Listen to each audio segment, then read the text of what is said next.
किया मैंने? मेरा कसूर क्या है? इसे ले चलो इसे। क्या किया? अभी तुम्हें बताते हैं। चलो चलो।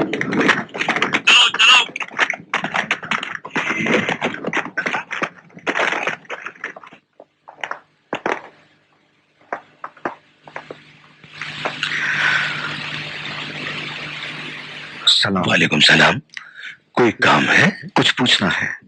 मैं बाहर से आया हूँ, आज ही गुरगान में वारिद हुआ हूँ, ख्वारिज़्म से आ रहा हूँ।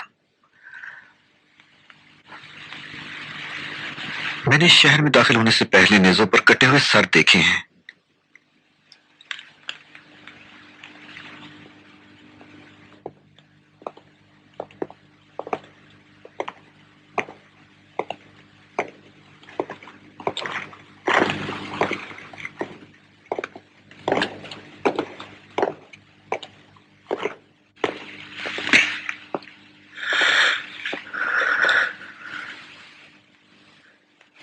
कहाँ से आए हो?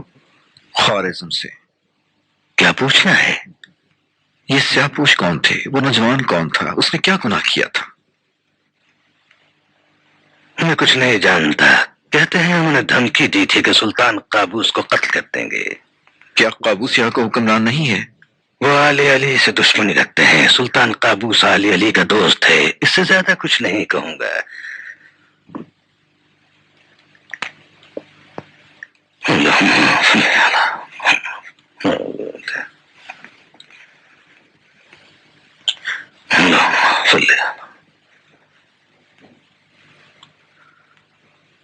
वो कौन थे? काबूस के दुश्मन?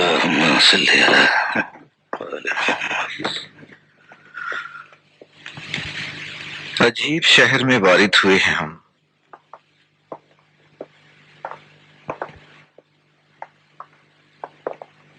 बादशाह ने उसके नालायक शागिर्द को दरबार में जगह दी और मुझ जैसे आलिम को उसके मुकाबले में दरबार से निकाल दिया। लानत हो उस पर, लानत हो उस पर।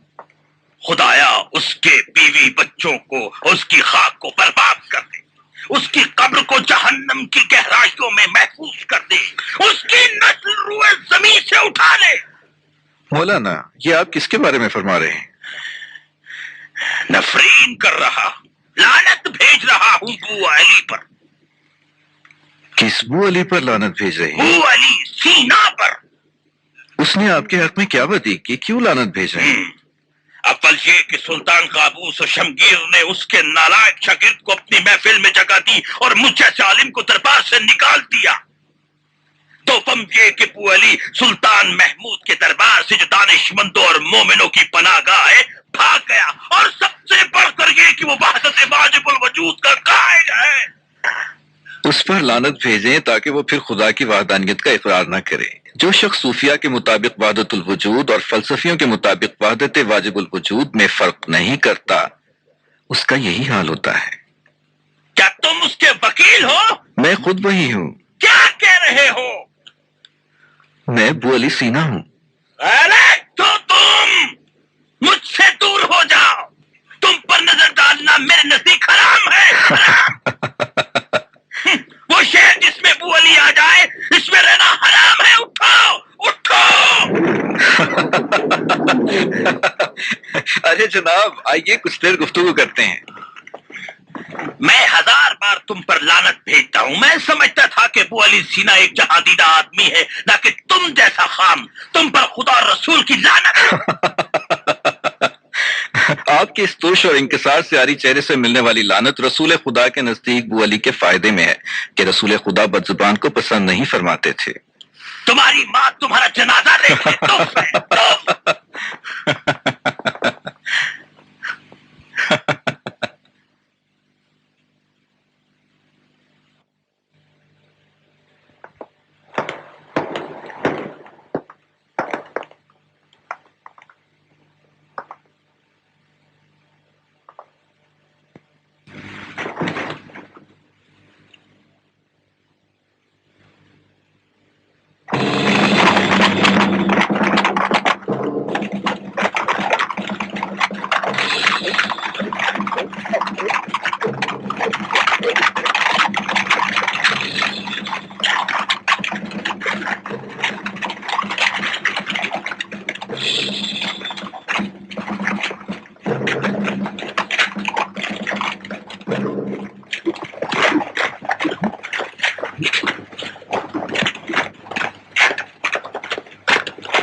याद करो, मैंने तुम्हें अपनी तफरीगाह में बुलाया है। तुमने कहा है कि सुल्तान महमूद के कासिद हो। जी हाँ, उनके सलाम और आदाब के साथ। बाज़मत रहे सुल्तान, तो तुम बगैर किसी हाशिया आराई के असल मतलब बयान करो। आपने खूब फरमाया है। गुरगान खलीफा बगदाद के बागियों का मस्कन बन गया है। हमारे सुल्तान मुअज्जम बनी अब्बास के साथ मुहकम रवाबत रखते हैं। करामती, बातिनी और जिंदीक गुरगान में मजे कर रहे हैं। क्या सुल्तान आले ज़ियार उनके साथ हैं? ये क्या बुरी तोहमत है। खलीफा बगदाद के नाम का खुतबा यहाँ की तमाम मसाजिद में पढ़ा जाता है। हम इससे ज्यादा किसी को खिराज नहीं देते। गोया वो गुरगान में एक नया मजहब ले आए। नया मजहब? ऐसा हरगिज नहीं है। मुझे वजाहत करने का मौका अता फरमाए कि मैं कासिद के अलावा और कुछ भी नहीं। सरदारान औले बुया देआलमी हत्ता ज़ियारी कबाइल भी काबूस के साथ दुश्मनी रखते हैं। अगर हमारे सुल्तान मौसम काबूस पर से अपनी हिमायत उठा ले तो वह एक दिन भी हाकिम नहीं रह सकते। बस तुम अपने सुल्तान से कह दो कि अपनी शफकत का हाथ हम पर से उठा ले।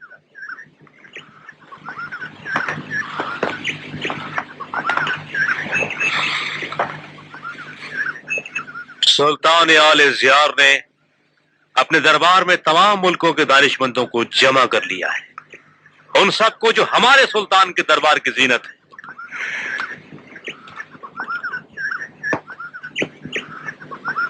अपने मुल्क का भला हम खुद जानते हैं।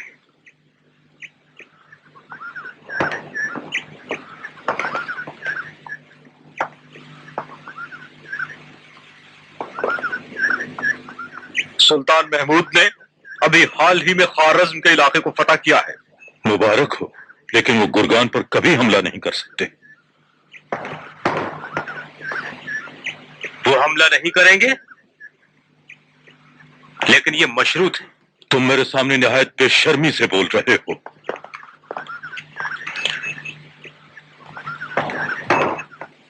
सुल्तान महमूद गजनवी का नाम हमारे साथ है।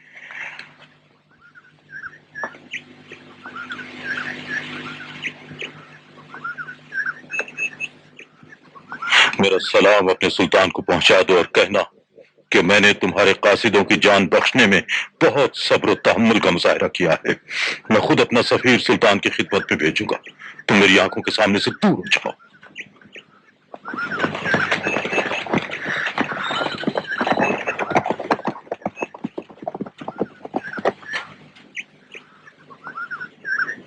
हमारी इत्तिलात बताती हैं कि बू अली आपके इलाके में है। हम आपके सामने एक तस्वीर रख रहे हैं जिसे अबू नसर इराकी ने तख्लीक किया है।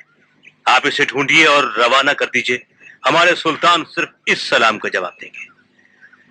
खुदा की कसम कि काबूस कभी बेमहल कसम नहीं खाता। अगर वो मुझे मिल गए तो मैं उन्हें जान से ज्यादा अजीज रखूंगा।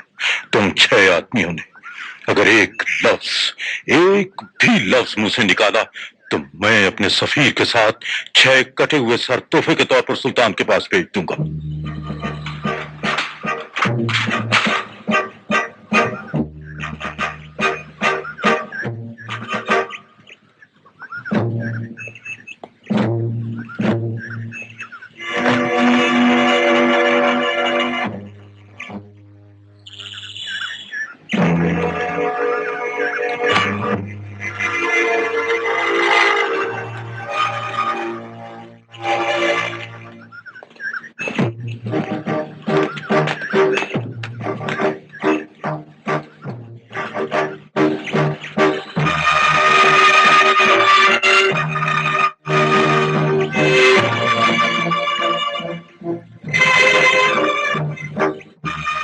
अबू नसर इराकी की बनाई हुई क्या उम्दा तस्वीर है।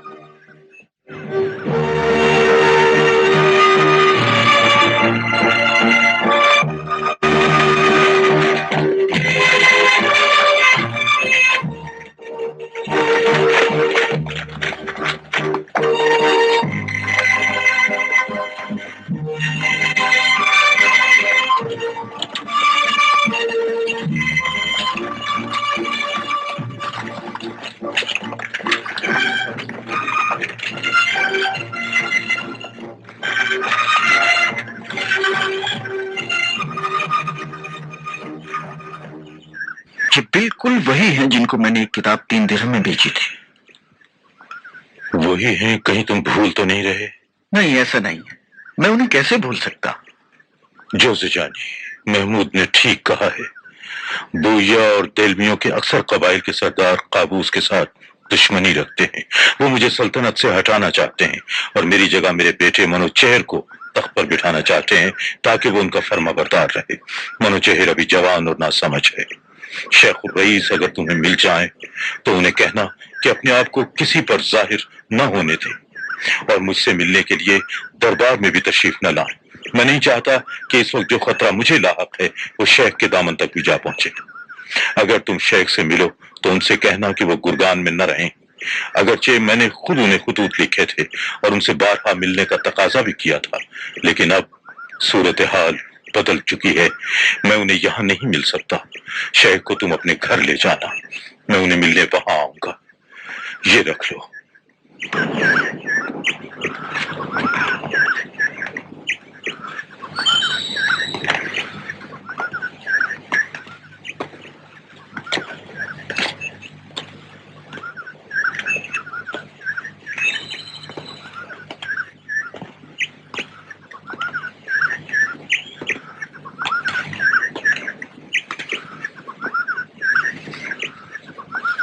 अब तुम जाओ। खुदा हाफिज। खुदा हाफिज।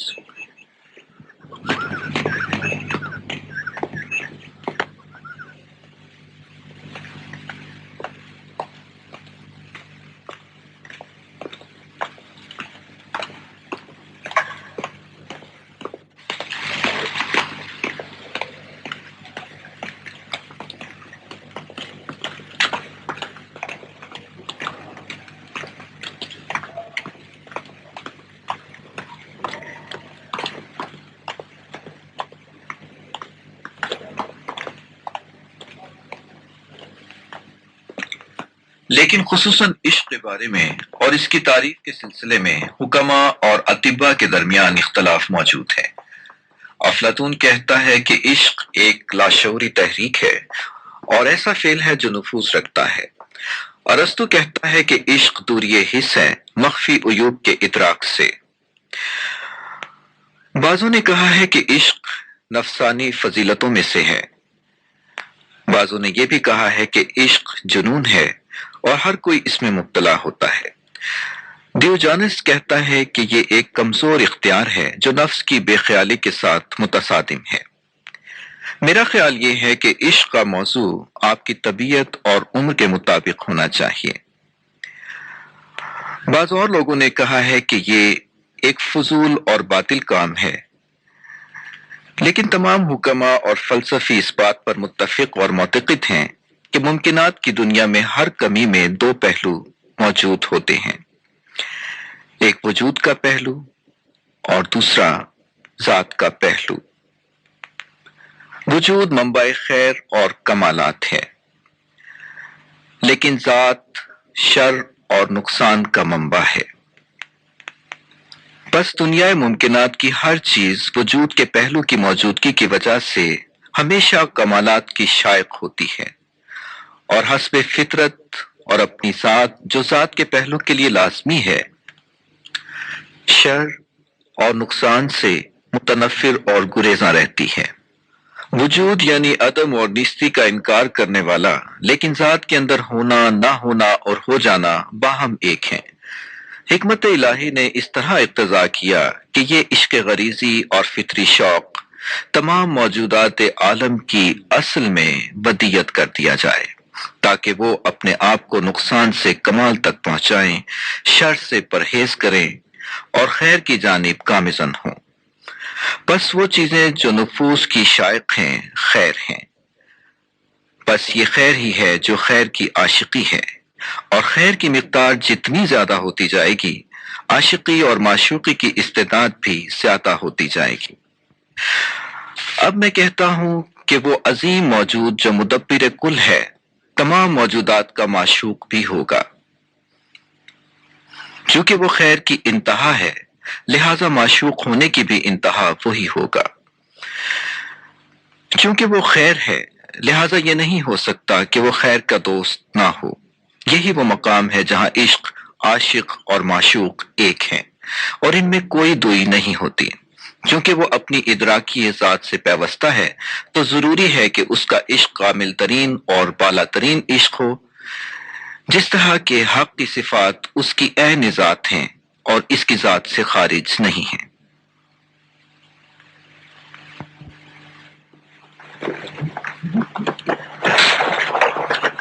آپ جا رہے ہیں استاد؟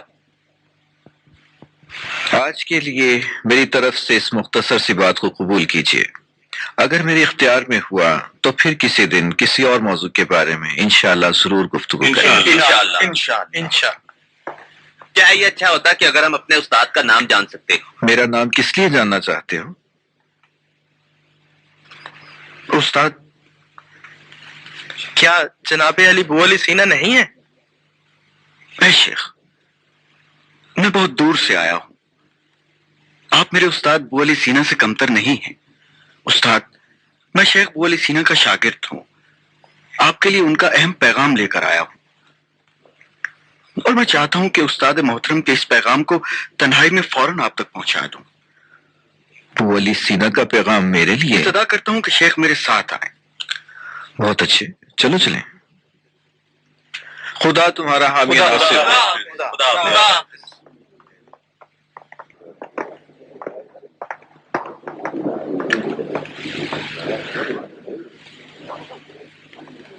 ہاں ہاں، یہی ہے.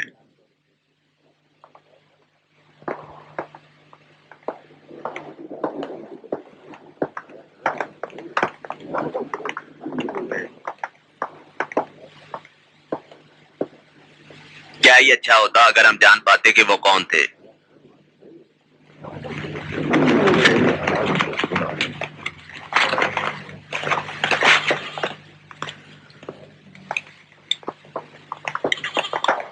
بہت خوب، کہو کیا بات ہے؟ مجھے یقین نہ تھا کہ شیخ میری بات مان لیں گے اور میرے ساتھ آئیں گے. میں عرض کرتا ہوں کہ میں اس بات سے بہت خوش ہوں کہ شیخ کے ساتھ چل رہا ہوں. میں تمہارا نام نہیں جانتا لیکن تمہارا مقروض ہوں. ابو نصر فارابی کی کتاب کے لیے جو ایک زمانے میں تم نے مجھے بیچی تھی، یہ بہت بڑا قرض ہے. میں نے ارسطو کی مابعد الطبیعیات کو کئی بار پڑھا تھا لیکن اس کے مطالب سمجھ نہ پایا. انہیں سمجھنے کے لیے میں نے بارہا خدا سے مدد مانگی تھی، حتیٰ کہ میری دعا قبول ہوئی اور تم سے ملاقات ہو گئی. تم نے فارابی کی کتاب کو 3 درہم میں مجھے بیچ دیا. اگر تم اس کتاب کو حاصل کرنے گرگان آئے ہو تو مجھے کہنا پڑے گا کہ اس کتاب کا مالک اب میں ہوں. نہیں، میں کتاب کے لیے نہیں آیا ہوں. میں آپ کی شاگردی کے لیے آیا ہوں اور آپ سے سچ کہتا ہوں کہ میں ساری عمر آپ کا دامن نہیں چھوڑوں گا. تمہارا نام کیا ہے؟ ابو عبید جوزجانی. کابوس کے پیغام اور سلام کے ساتھ آیا ہوں. وعلیکم السلام. پیغام کیا ہے؟ ممنون ہوں گا اگر شرف ملاقات بخشیں. ان کا پیغام یہی ہے کہ آپ ان کی ملاقات کو نہ چاہیں. آپ میرے گھر چلیں. شاہ کابوس خود شیخ کی ملاقات کے لیے آئیں گے. کس لیے؟ کیا ان کی حکومت ختم ہو گئی؟ ان کی حکومت خطرے میں ہے. راستے میں بتاتا ہوں.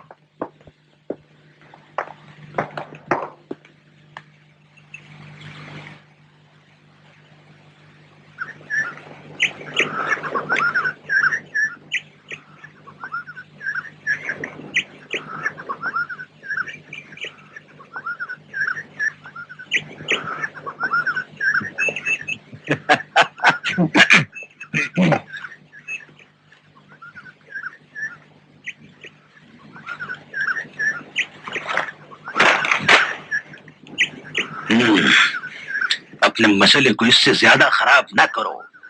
بتاؤ ہم ابو علی سینا کو کس طرح حاصل کر سکتے ہیں؟ دیکھو، سلطان ترک کے سپاہی بہت ظالم ہیں. ہم نے رعایا کے تحفظ کے لیے سلطان محمود کے ساتھ معاہدہ کر لیا ہے. رعایا تو ایک طرف، تم سرداروں کے سروں کو بھی نہیں چھوڑیں گے. کوئی فائدہ نہیں.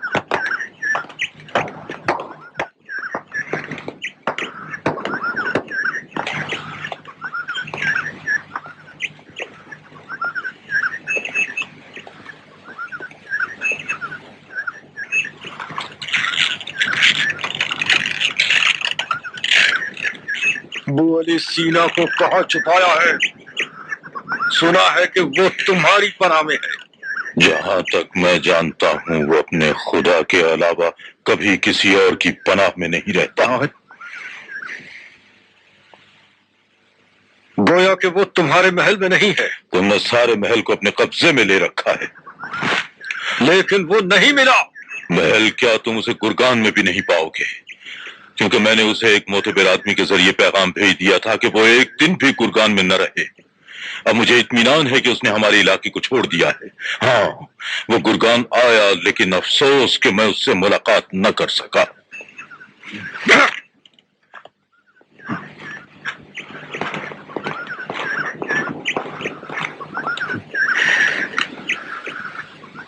یہ قابوس سچ کہہ رہا ہے، اس پر لعنت ہو. اب ہمیں کیا کرنا چاہیے؟ اب ہم پھر سلطان کے سامنے کوئی بہانہ کریں کہ ہم ابو علی سینا کو نہ پا سکے؟ اس بار ہو سکتا ہے ہمارے اس پیغام پر ہمارے سر قلم کر دیے جائے. ڈرو نہیں، کچھ نہیں ہوگا. ہم سلطان سے عرض کریں گے ہم نے گرگان کو سلطان معظم کی تشریف آوری اور قدم رنجا کے لیے فتح کر لیا ہے. ہم اس خبر کو مؤثر انداز میں پیش کریں گے اور پھر آہستہ سے کہیں گے کہ ہمیں ابھی تک ابو علی سینا نہیں مل سکا.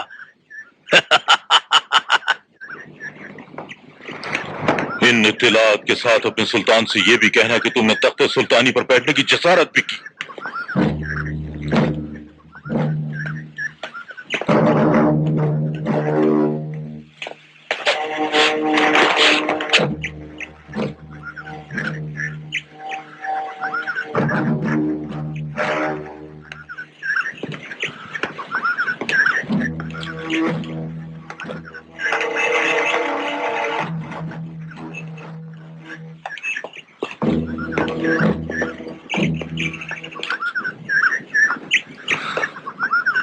جس حرامزادے نے دیکھا ہے کہ میں تخت پر بیٹھا ہوا تھا،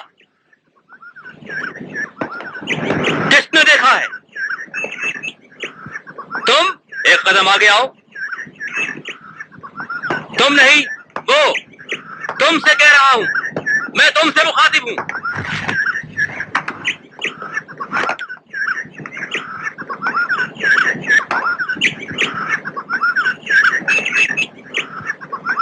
متانت اور سکون سے رہو. جاؤ اور جا کر اس تخت پر بیٹھ جاؤ.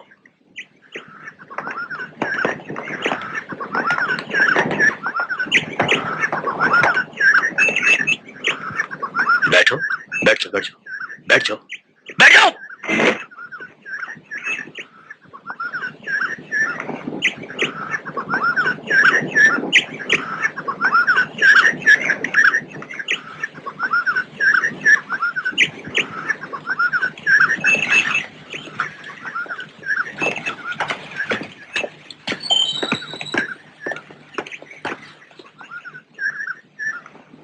اس معزول بادشاہ کے ساتھ کیا سلوک کریں؟ اسے قتل کر دیا جائے.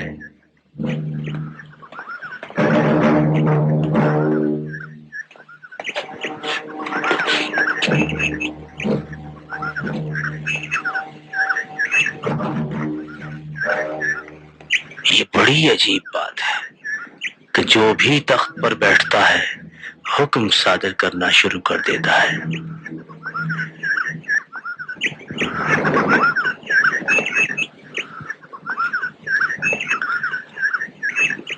بہتر نہیں کہ یہ زندہ رہے تاکہ ہم اس کے بارے میں سلطان معظم محمود کا عندیہ بھی لے لیں.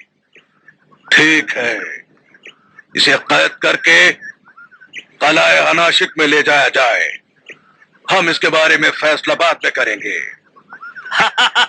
اب ٹھیک ہے، آپ کی اجازت ہے. لیکن ہم گرگان کی حکومت میں مداخلت کے لیے تو نہیں آئے تھے. ہم نے حکومت میں کوئی مداخلت نہیں کی. آل زیار کے قبائل کے سرداروں کا تخت سلطنت پر آپس میں جھگڑا تھا. انہوں نے قابوس کو تخت سے اتار دیا اور کسی دوسرے کو بٹھا دیا. ممکن ہے اب جو تخت پر بیٹھا ہے تمام عمر تخت پر بیٹھا حکومت کرتا رہے. اور ہو سکتا ہے کہ وہ اسے کل تختہ دار پر لٹکا دے. اس صورت میں بھی وہ تمام عمر تخت پر ہی رہے گا.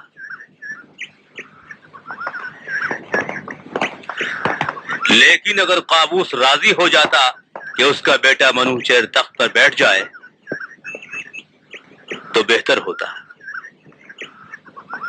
احکامات کے سلسلے میں ہم اس وقت سلطان وقت کے محتاج ہیں. حکم صادر ہو گیا.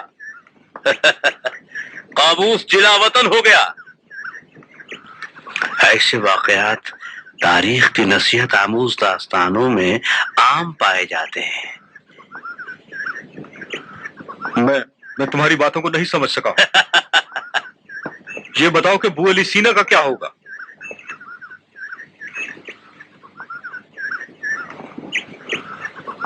آج وہ میرے ہاتھ سے نکل گیا. پھر کسی دن اسے پالیں گے. لے آؤ اسے.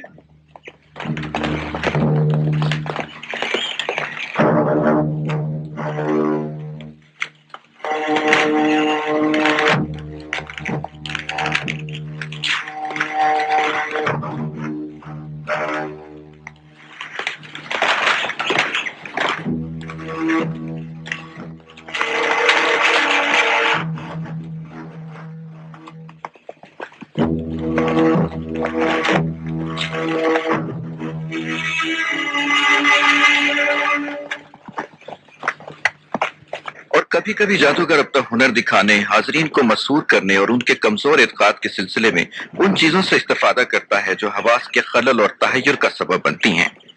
مثال کے طور پر ان چیزوں کی حرکت جو شفاف ہوتی ہیں.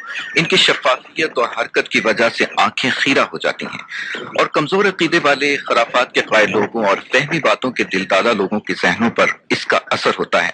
مثلاً بچے، پاگل اور نادان لوگ اس سے متاثر ہوتے ہیں. اور کبھی کبھی جادوگر اپنے مطلب کو بیان کرنے اور حاضرین کے حواس کو پراگندہ کرنے کے لیے مبہم الفاظ استعمال کرتا ہے تاکہ وہ سننے والوں کو بہت اچھے طریقے سے حیرت میں ڈال دے.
قابوس کی حکومت ختم ہو گئی.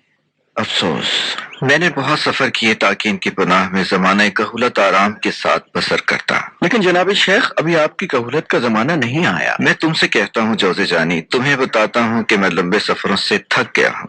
گویا میری تقدیر میں یہ نہیں ہے کہ میں کسی ایک پرسکون جگہ پر آرام سے رہ سکوں. ابو علی ایک مسافر ہے لیکن اب یہ آرام کا محتاج ہے، نہ کہ سفر کا بوجھ اپنے کندھوں پر اٹھائے. میں تمہیں بتا رہا ہوں جوزے جانی، تمہیں بتا رہا ہوں کہ ابو علی کی عمر لمبی نہ ہوگی. اسے چاہیے کہ وہ سفر آخرت کی تیاری کرے. اس کی موت کا بلاوا عرصے سے آ چکا ہے اور اب کبھی کبھی مجھے قولنج کا درد بھی اٹھتا ہے. میں نے سنا ہے کہ شیخ نے کئی بار قولنج کے مریضوں کا علاج کیا ہے. ٹھیک ہے، لیکن میں ان سالوں میں اپنی بیماری کا علاج نہ کر سکا.